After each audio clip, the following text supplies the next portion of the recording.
Hello friend, I am Advocate Gaurav Kumar Gupta. I am Chartered Accountant and MBA Finance and PhD holder. My project Derivative Market Future Trend Analysis. आज जो हम topic discuss करने जा रहे हैं law से related है। CrPC और बीएनएसएस के बीच कंपैरेटिव पॉइंट्स को डिस्कस कर रहे हैं। मेजर जो चेंजेस आए हैं वो कौन कौन से चेंजेस आए, कौन कौन से सेक्शंस में चेंजेस आए हैं, उसके बारे में हम आज आपको डिस्कस किया है। पहले तो मेजर चेंजेस आए हैं, ये जो हमारी इंडिया में जो आई है वो तीसरी सीआरपीसी आई।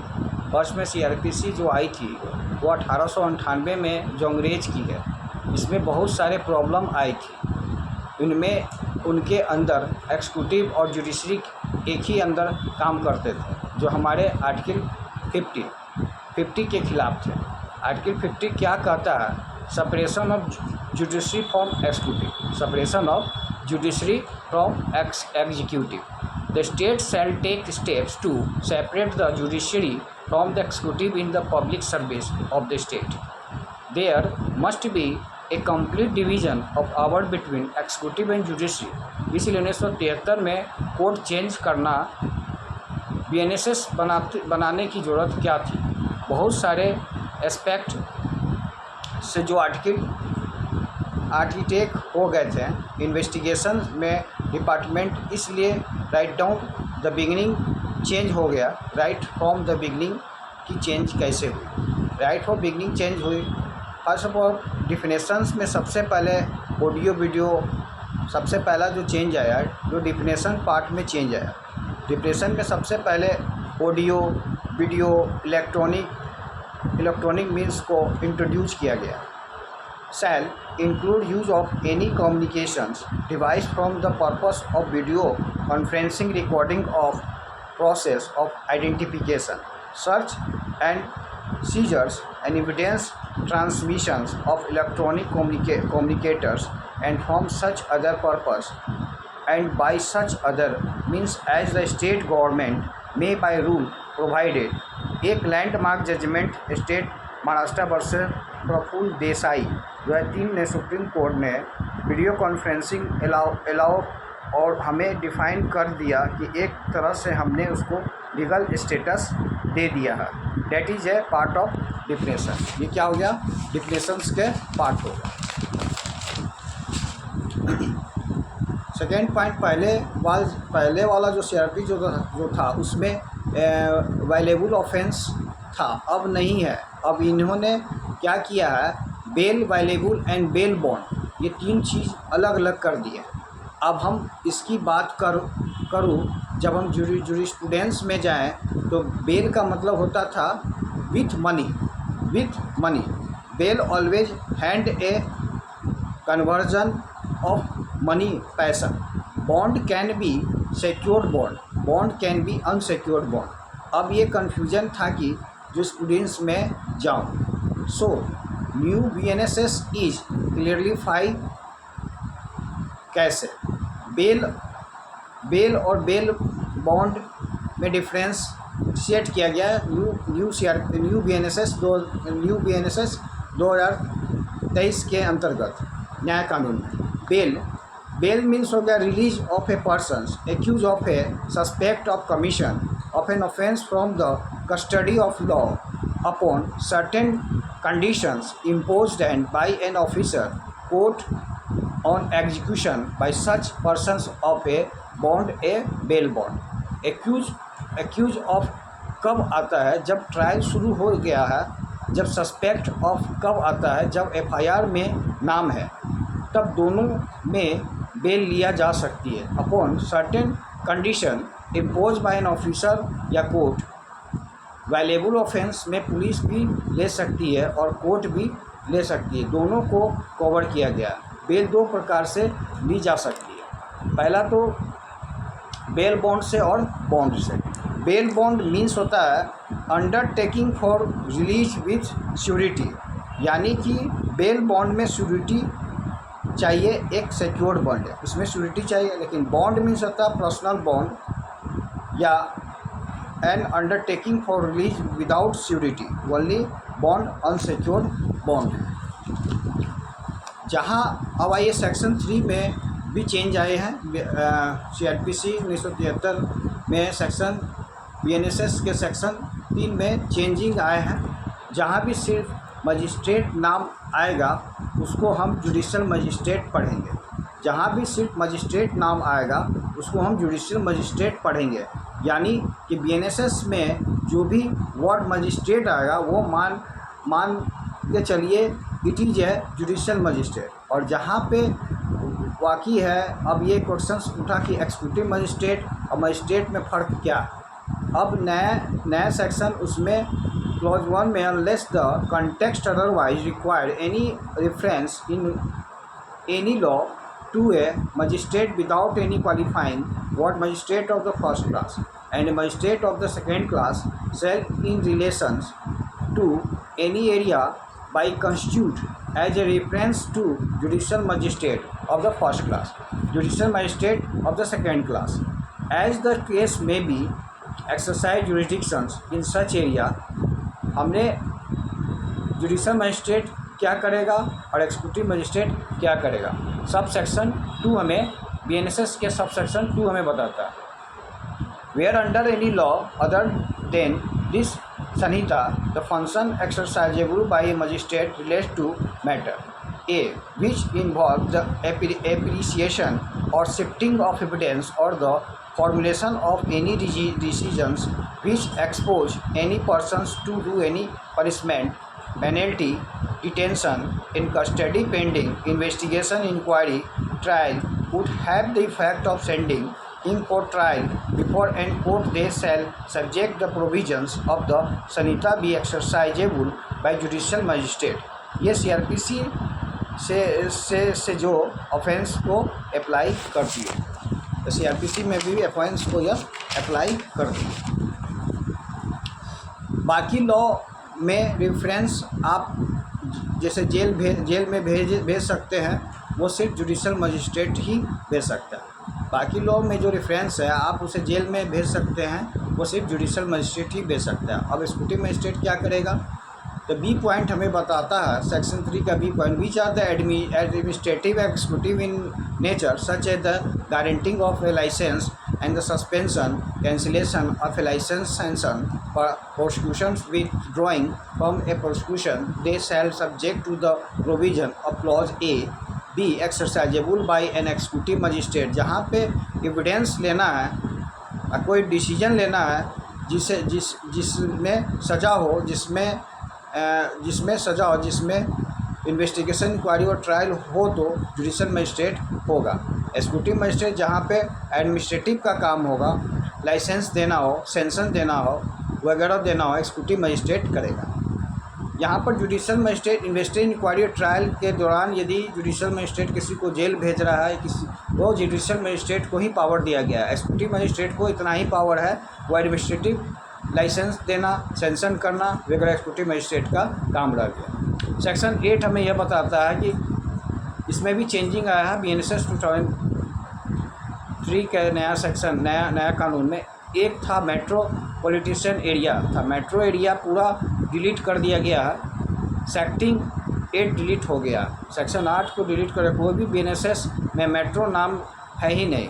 टेरिटोरियल डिवीज़न के बाद सीधा कोर्ट ऑफ सेशन में चले जाएंगे। जब एक कोर्ट ऑफ सेशन में जाते हैं तो कोर्ट ऑफ सेशन में 3 होते हैं सेशन जज। जब हम एक कोर्ट ऑफ सेशन में जाते हैं तो कोर्ट ऑफ सेशन में 3 होते हैं। पहले होते हैं सेशन जज, एडिशनल सेशन जज, असिस्टेंट सेशन जज। सेक्शन 8 हमें BNSS में बताता है, CRPC 9 में इसे डील किया गया। पुराना लॉ CRPC में 9 में, सेक्शन 9 में डील किया गया, और नया जो अभी कानून बना है BNSS 2023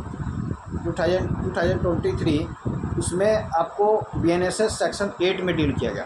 सेशन जज की पावर फुल है, एडिशनल सेशन जज की भी पावर फुल है। सेशन जज की भी पावरफुल है, एडिशनल सेशन जज की भी पावरफुल है। असिस्टेंट सेशन जज की पावर सिर्फ 10 साल की सज़ा दे सकता है और फाइन अनलिमिटेड तय कर सकता है। BNSS में असिस्टेंट सेशन जज की पोस्ट डिलीट कर दी गई। BNSS में नया कानून में असिस्टेंट सेशन जज की पोस्ट को डिलीट कर दी गई। There is no post assistant session जज of the new law. Power थी जो असिस्टेंट सेशन जज पुराने CRPC में सेक्शन 10 में वो भी डिलीट हो गई है। Even the power of assistant session जज डिलीटेड। असिस्टेंट सेशन जज मेट्रो में होते हैं, अब यहाँ पे मेट्रो भी हट गया, असिस्टेंट सेशन जज भी उड़ गया, उनकी पावर भी ख़त्म हो गई। मेट्रो गायब हो गया, मेट्रो पॉलिटिशियन मजिस्ट्रेट गायब।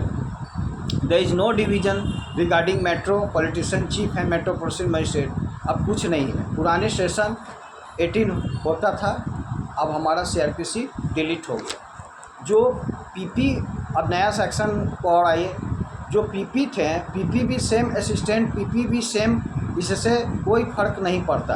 यानी कि जो हमारे 24 या 25 CRPC है बन गया है, हमारे जो 24, 25 या 25 CRPC जो है बन गया, 18 और 19 BNSS में हो गया। पहले हमारा जो सेक्शन 24 या 25 CRPC में PP या असिस्टेंट PP को हम जब डील करते थे सेक्शन 25 और 24 में, अब नया सेक्शन, नया कानून में सेक्शन BNSS में सेक्शन 18 या 90 में नो चेंज। पर एक चेंज क्या आया है, power of PP, power of PP का changing withdraw of case 321 CRPC में PP विड्रॉ कर सकता है केस में, ये अब बन गया है section 366 BNSS। Power to withdraw now 360 of BNSS। इसमें चेंज है क्या, चेंज उसमें एक चेंज है, हमने उसमें विक्टिम का कोई श्रेय नहीं है। PP can withdraw only on court has to agree, बस। नई लॉ 360 BNSS में विक्टिम का रोल डाला गया है। सेक्शन 360 में प्रोविज़न में भी नया एक्ट डाला है, provided further that no court shall allow such withdraw without giving an opportunity of being hear to the victim in the case. तो विक्टिम के सुने बिना अब केस विड्रॉ नहीं कर सकते। ये था PP के बारे में। जब तक विक्टिम का केस नहीं सुनेगा तब तक वो केस को विड्रॉ नहीं कर सकता। पहले क्या था, CRPC में विक्टिम का केस बिना सुने ही केस को ख़त्म कर देता था। Director of the prosecution the will be deputy director of the prosecution. Director के लिए PP होंगे हाई कोर्ट, और डिप्टी डायरेक्टर के लिए APP होंगे नीचे PP ऑफ सेशन कोर्ट।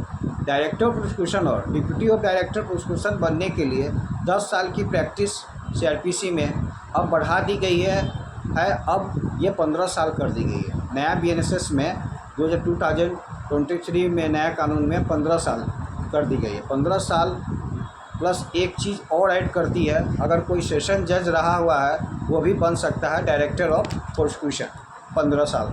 अब सेशन जज को अलाउ कर दिया हुआ है कि आप डायरेक्टर ऑफ प्रोसिक्यूशन या डिप्टी डायरेक्टर ऑफ प्रोसिक्यूशन बन सकते हैं।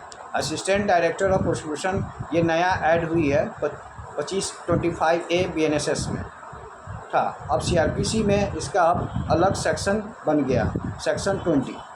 CRPC में 25A में था, अब BNSS में section 20 assistant director of prosecution, जिसका कम से कम 7 साल की प्रैक्टिस हो, या GMIAC रहा हो, या फर्स्ट क्लास मजिस्ट्रेट रहा हो। पहले क्या था कि इन्वेस्टिगेशन पर PP का कोई रोल नहीं था, और फाइनल रिपोर्ट करने के बाद वो PP के पास भेजते हैं। जब बातें यदि गलतियां हैं तब आप क्या हो गया, पहली बार इनको पावर दे दी गई है मॉनिटर करने, या PP का रोल कितना बड़ा हो गया, यानी मॉनिटर का पावर PP को दे दी गई है इन्वेस्टिगेशन प्रोसीडिंग में भी।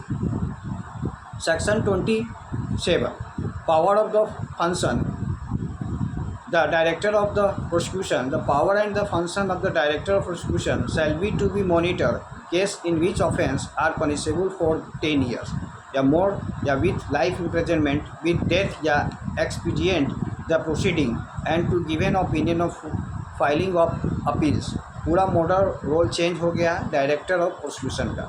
Deputy director of prosecution shall be to be examine or the scrutinize police report and monitor the case in which offence are punishable for 7 years more but less than 10 years for ensuring their expeditions disposal।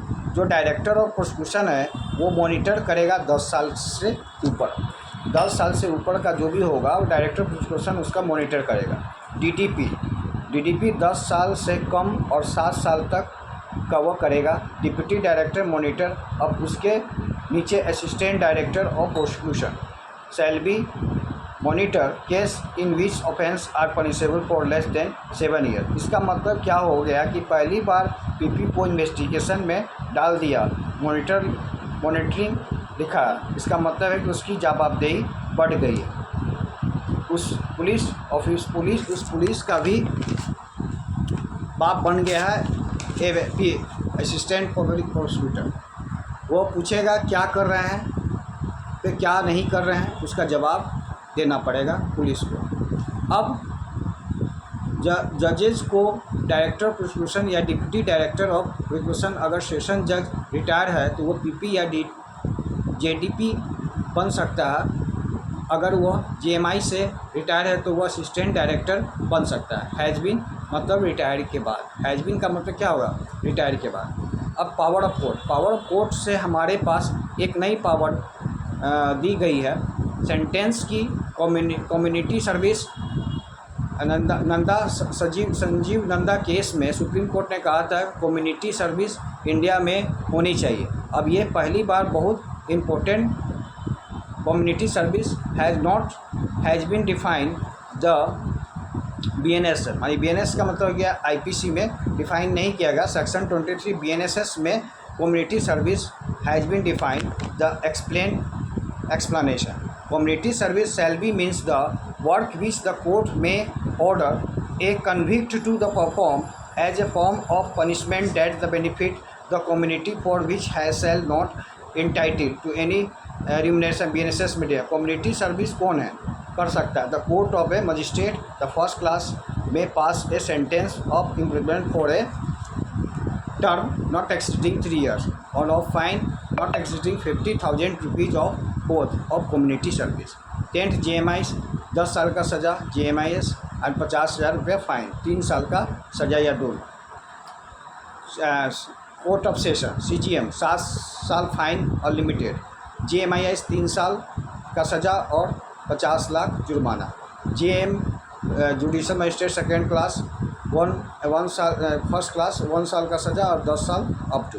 Community service हमने कोई old age यानी हमने community service कौन सा, हमने आपको कोई old age home में लगा दिए, वादा क्या बड़े बूढ़े बुजुर्ग की सेवा करो, या हमने आपको एरिया में लगा दिया ट्रैफिक कंट्रोल करो, ये कम्युनिटी सर्विस है। कुछ भी करवा सकते हैं कम्युनिटी सर्विस में।